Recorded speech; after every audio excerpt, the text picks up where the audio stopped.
अस्सलाम वालेकुम दोस्तों, मेरा नाम है अली उमर सर मशीक दाऊद और आप देख रहे हैं जिस वक्त हमारा शो किस देखना तो बनता है। दूसरे आप लोग से बात करने जा रहे हैं। बात करेंगे जी आज आपके साथ टॉप न्यूज का सेगमेंट है जो आपसे शेयर करेंगे। नंबर 1 पे आप लोग से बात करने जा रहे हैं, जो हमारे पास अपडेट आ रही है वो अपडेट ये आ रही है कि पाकिस्तान के जो साबिक खिलाड़ी हैं वो आपस में लड़ाई कर रहे हैं। हफीज साहब कह रहे हैं 90s के क्रिकेटर हमें इंस्पायर नहीं कर सके। 90s के क्रिकेटर अपने स्टैट्स लगा लगा कह रहे हैं ये लो हमने क्या कुछ नहीं किया। और दूसरी तरफ जो है वो इंडिया की जो टीम है वो एक और आईसीसी जो इवेंट है वो उठाने के लिए तैयार है। 2 दिन की दूरी के ऊपर है और वो एक और इवेंट जो जीतने के चक्रों में लगे हुए हैं। और इंडिया के जो सीनियर्स हैं वो उनको बहुत बेहतर तरीके से हेल्प करते हैं। ड्रेविड को अगर आप देख लें, अभी गौतम गंभीर भी लगे हुए हैं। और यहाँ पर जो सीनियर्स हैं लड़ नहीं थकते हैं। जरा इस पर बात करेंगे। और रिजवान का जो आज चल रहा है, बिल्कुल, रिजवान साहब की भी लीक सामने आई है जहां पे रिजवान साहब जो है वो कह रहे हैं कि भाई कोई आप में से जो खिलाड़ी है वो परेशान ना हो, क्योंकि जो फारिग होंगे और जिनको निकाला जाएगा वो कोचेस निकलेंगे, सेलेक्टर्स निकलेंगे, आपको कुछ नहीं होगा। जरा इस पर बात करेंगे जी। आईसीसी ने अपनी जो नॉमिनेशंस है इस मंथ की वो जारी कर दी हैं, जिसमें शुभमन गिल भी हैं, फिलिप्स भी हैं, और कौन है वो आपको बताएंगे। बात करेंगे जी इंग्लैंड के न्यू कैप्टन बेन स्टोक हो सकते हैं, वो कैसे, वो भी आप लोग से शेयर करेंगे। तो अगर आप हमारे चैनल पर पहली बार आए चैनल को सब्सक्राइब करें और साथ में जाना। तो बात का खास करते हैं नमून खबर के साथ जो हमारे पास आ रही है। तो दाऊद साहब, पाकिस्तान के जो सीनियर्स हैं वो फाइटिंग में मसरूफ है। दूसरी तरफ जो इंडियन टीम है वो विनिंग की तरफ जा रही है।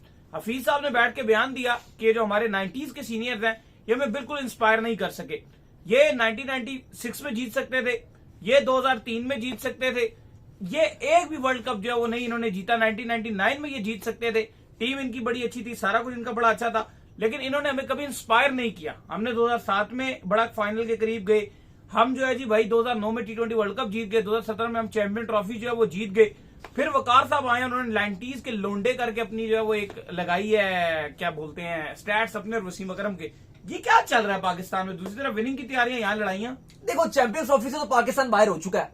चैंपियंस ट्रॉफी आपकी वर्स्ट रही है। पिछले 3 आईसीसी इवेंट में कुछ मिला जुला भी कुछ भी नहीं, कुछ हाथ भी नहीं आया ना। आपके जब क्रिकेटर्स आते हैं पीसीबी में तो कुछ भी काम काज करते नहीं है। टीवी में बैठ के एक दूसरे की पतलून खींच रहे हैं, एक दूसरे की पतलूनें उतार रहे हैं, एक दूसरे के ऊपर कीचड़ उछाल रहे हैं। यार मतलब फॉर गॉड सेक आप थोड़े से तो इमेच्योर हो जाएं। ऐसे लग रहा है कि सारे बेरोजगारों को नौकरियां मिल गई हैं। ऐसा ही फील होता है कि सारे ये बेरोजगार हैं और अब इनको जो है वो जॉबलेस थे, सारे जॉब सीकर थे, इनको जॉब्स मिल गई हैं।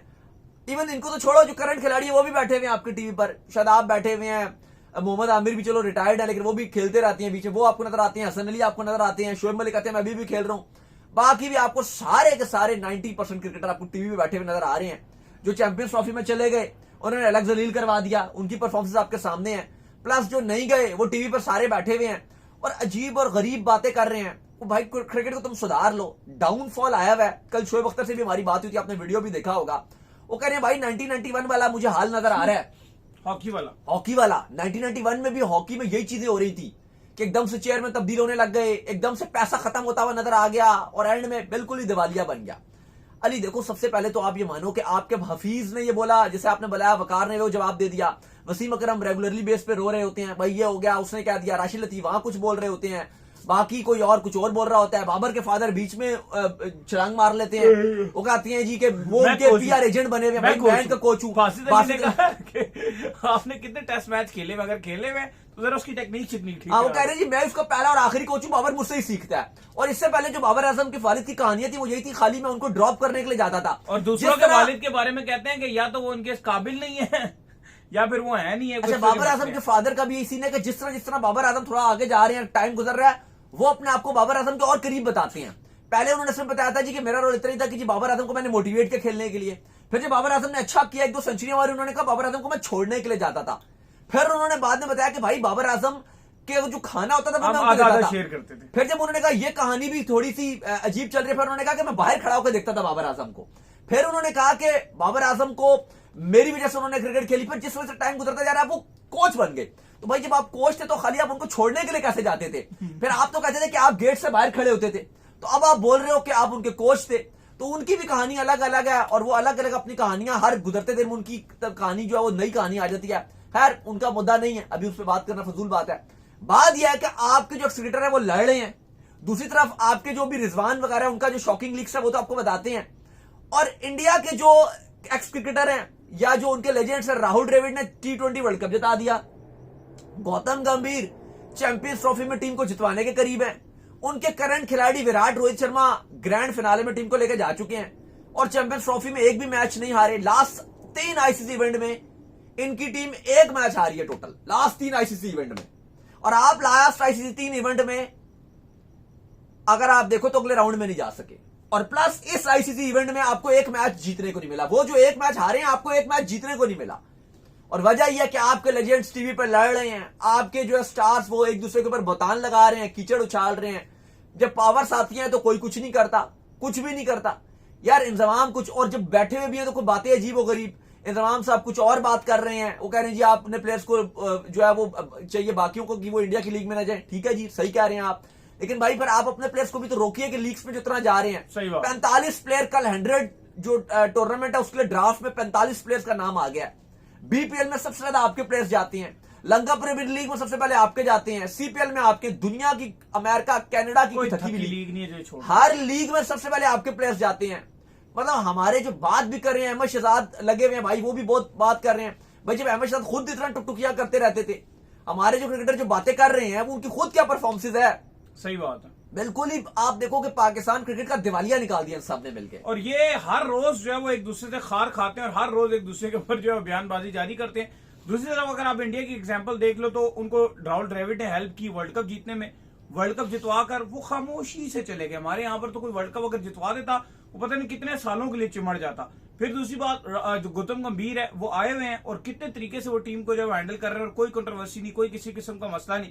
और पीछे जो सीनियर्स हैं जैसे जो आपके सचिन तेंदुलकर हो गए, सहवाग हो गए, इन सब की तरफ से अपने पुराने खिलाड़ियों के लिए किसी किस्म का कोई बयान नहीं आता। ना वीवीएस लक्ष्मण का आता है, ना सचिन तेंदुलकर तो चलो बहुत ही बड़े बल्लेबाज है, ना उनका कोई बयान आता है, सहवाग की तरफ से ना अनिल कुंबले का आता है। चलो सहवाग फिर भी चुटखलियां लेते रहते हैं, लेकिन ना कभी इरफान पठान का बयान आया, ना उनका। इवन पाकिस्तान से उनकी बनती नहीं है, बहुत ज्यादा हमें भी ट्रोल करते हैं और हमें बुरा भी लगता है क्योंकि वो बहुत इमेच्योर बिहेवियर दिखाते हैं, लेकिन उसके बावजूद अपनी टीममेट्स के खिलाफ उन्होंने कभी बात नहीं की ना किसी और का।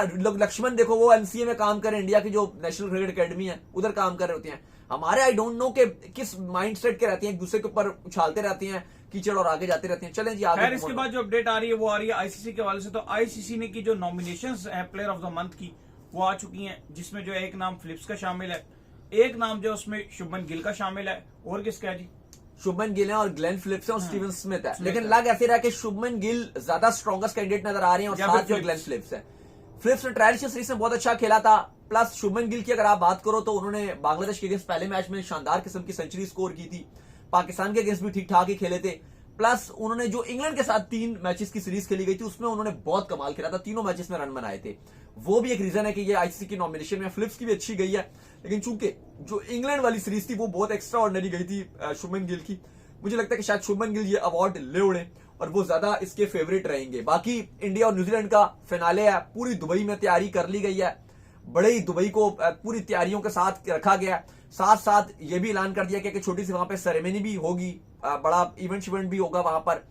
प्लस इसके अलावा इंडियन टीम की आज प्रैक्टिस भी थी, बड़ी भरपूर प्रैक्टिस की। इसके बाद विराट कोहली और रोहित शर्मा में लॉन्ग डिसीजन करते हुए नजर आए। बाद में मे बी वो डिस्कशन शायद मैच की स्ट्रेटजी के वाले से बना रहे हो, या कुछ लोग ये भी रूमर्स चला रहे हैं या खबरें चला रहे हैं कि भाई हो सकता है कि वो रिटायरमेंट दे दें। मतलब वो पॉसिबल हो सकता है अगर वो जीत जाते हैं, विराट कोहली और रोहित शर्मा इंडिया को जितवा देते हैं। तो जैसे T20 वर्ल्ड कप में रोहित ने बताया था कि विराट का तो प्लान था कि T20 से रिटायरमेंट लेंगे, मेरा प्लान नहीं था, लेकिन वो इतना कुछ हो गया कि हम वर्ल्ड कप जीत गए, मैंने भी सोचा कि भाई यही बेस्ट टाइम है कि रिटायरमेंट दे दो। तो ऐसा भी हो सकता है कि शायद ये माइंड बन जाए कि अगर हम जीत जाएं तो ओडीआई को खैर बात कह दें, एक लेजेसी छोड़ के जाएं, वो भी एक ऑप्शन हो सकता है। लेकिन फिलहाल अभी तक की जो अपडेट है वो मैच के हवाले से बात कर रहे थे, रिटायरमेंट लेने का फैसला कोई नहीं है।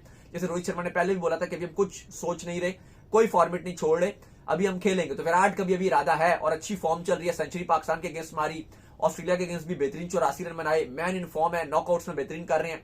बाकी अली साहब इंडिया के लिए एक बड़ी खुशखबरी आ रही है इंडिया न्यूजीलैंड के मैच के हवाले से, वो ये कि न्यूजीलैंड का जो बड़ा खिलाड़ी था मैट हेनरे, जिसने 5 विकेट्स भी लिए थे, वो मैट हेनरे अनफिट हो गया क्योंकि कैच लेते हुए क्लासन का उसके शोल्डर पे लग गई थी, बहुत पता नहीं गिरते पड़ते उसने कैच पकड़ा, तो उसकी वजह से वही मैच था उसको लग रहा था। और अगर वो नहीं होता तो फिर उसकी जगह जैकब डुफे को टीम में शामिल किया जाएगा, लेकिन खास नहीं है वो। लेकिन अभी तक एक भी मैच चैंपियंस ट्रॉफी में वो खेले नहीं, तो ये एक इशू क्रिएट हो सकता है। तो अब देखते हैं कि क्या होता है, लेकिन ये इंडिया के लिए बड़ा एज हो सकता है अगर यहाँ पे ये नुकसान हो जाए। बाकी जो फाइनल है उसके लिए मैच रेफरीज और अंपायर्स का ऐलान कर दिया है। On field umpire Richard Illingworth और पॉल रैफल अंपायरिंग के फराइज अंजाम देंगे। आपकी कैटल बो से जान छूट गई, जिससे आपकी जान जाती है। थर्ड अंपायर में जोल विल्सन होंगे, जबकि फोर्थ अंपायर कुमार धर्मसेना होंगे। मैच रेफरी रंजन मधु वाले ये होंगे।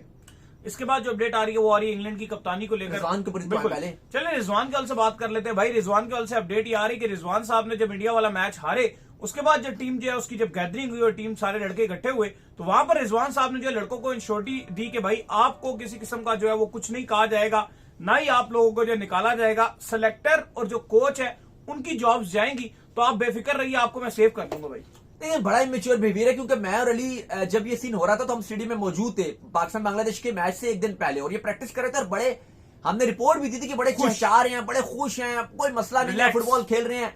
तो वजह अब पता चली कि भाई रिजवान ने सब खिलाड़ियों को ये कहा था कि आपको कोई टेंशन लेने की जरूरत नहीं है, बिल्कुल परेशान नहीं होना, जो जाएगा वो कोच और सिलेक्टर जाएगा। अब मसला ये हुआ कि एक खिलाड़ी ने आकर मीटिंग में बता दिया सिलेक्टर को कि भाई ये रिजवान साहब ने कहा था, और उसके बाद ने चेयरमैन को बता दिया। और उसके बाद खबरें ये हैं कि काफी ज्यादा पीसीबी में इनसे नाराजगी पाई जाती है, और इसी वजह से आपके जो सिलेक्टर है उनको सैक करने का फैसला कर लिया गया था। लेकिन इसी वजह से उनको सैक नहीं किया गया कि प्लेयर्स को हमेशा ये लगता है, क्योंकि अगर आप पिछले 3 साल में देखो सॉरी, आधा दर्जन आपने चेयरमैन तब्दील किया, आधा दर्जन।